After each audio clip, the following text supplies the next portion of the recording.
There are over 500 mosques in Istanbul, and this one stands proud and shining right on the shores of the Bosphorus.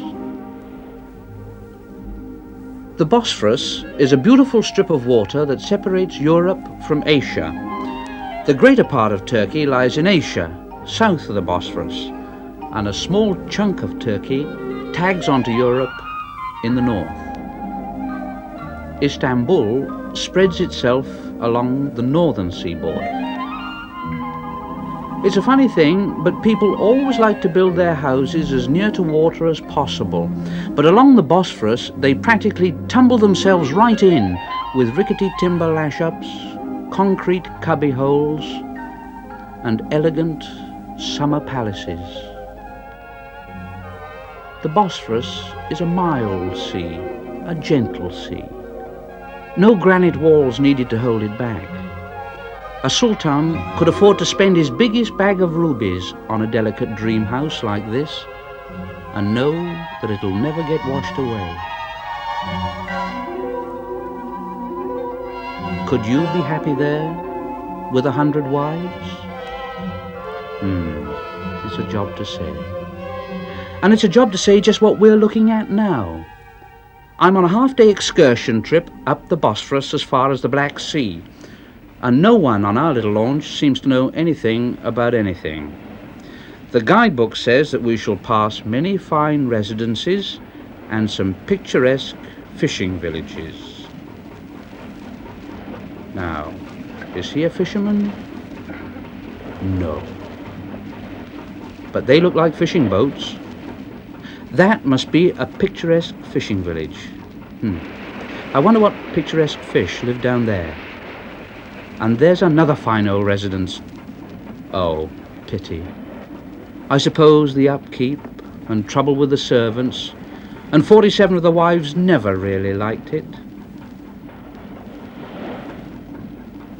But I must say, I like it. Do you? Good. Now, that's the sort of fort where you really could play at soldiers. It's got genuine castellated battlements, and it's in beautiful condition. It's a wonder Hollywood hadn't bought it. Doesn't look in the least forbidding, as most ancient castles do. But everything looks gay and carefree along these happy shores. The sun burns hot all day, the breeze blows cool. It's almost impossible to keep out of the water. It's a little bit on the mucky side here and there, but if Abdul tells Fatima to go take a jump in the sea, she's only too willing to oblige. It's a lovely sea. I don't suppose the scenery has changed for hundreds of years. Yes, it has. They've installed loudspeakers on that minaret there. You can just see them. The faithful are called to prayer mechanically now. And of course the boats are driven mechanically. But there's not much apparent change here under the crescent moon and star. And that's as far as we go. Come along there. All change. We take a bus back to Istanbul. But while we wait, let's just walk to the end of the promenade, underneath a pergola of low-slung, twining wiring. And there in the distance is the entrance to the Black Sea. I wonder how long the bus will be. Look, it's years since I played that. Let's have a go. All right, I'll go back to Istanbul. There's one thing I must do before I leave, and that's buy a few presents. You know, nothing elaborate. Let's wander around the market and see what we can find. Now, what are those things hanging up? They're Turkish chick incubators. Now, I don't know any young English chicks.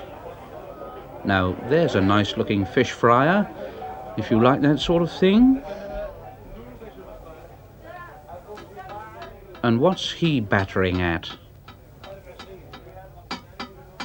Ah, he's copper-bottoming them. You know, I can't think of anyone who'd really want one of those. All those. What do they use them for? Must be a rush order for Alibaba. There's a sort of disciplined madness in the way they clatter through the day.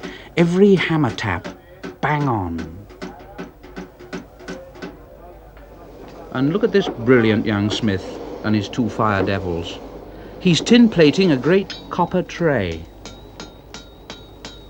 He's not very old, yet he's extremely skillful. Now, who would that do for? Well, I could do with a tray. The trouble is, all my doorways are so narrow. I'd skin my knuckles carrying it. No, I think I'll leave it. It looks good though, doesn't it? Glaring in the sunlight, enough to blind you. Let's wander on a bit further. I'm sure I'll find some nice, useful gifts somewhere. Yes, but all these things are a bit too useful. Now, what's he got over there? I've seen lots of men carrying them, just a string of beads to fiddle with. It stops them smoking. They fiddle instead of smoking. And when you see what some of the older ones smoke, it's not surprising. I'm not sure whether he's smoking that, or that's smoking him. Makes me feel thirsty. There's a chap selling liquid. It's wonderful how you can make yourself understood, isn't it? He's a charming drink seller. He assures me that when he flogs the best beverages, he gets it out of a sort of hurricane lamp. Thank you.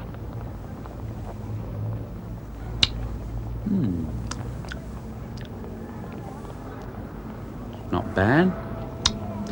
Sort of water and syrup with a touch of old plum, I think. And listen, there's the Hoja calling the faithful to prayer. He holds his head in his hands and wails around the tiny balcony.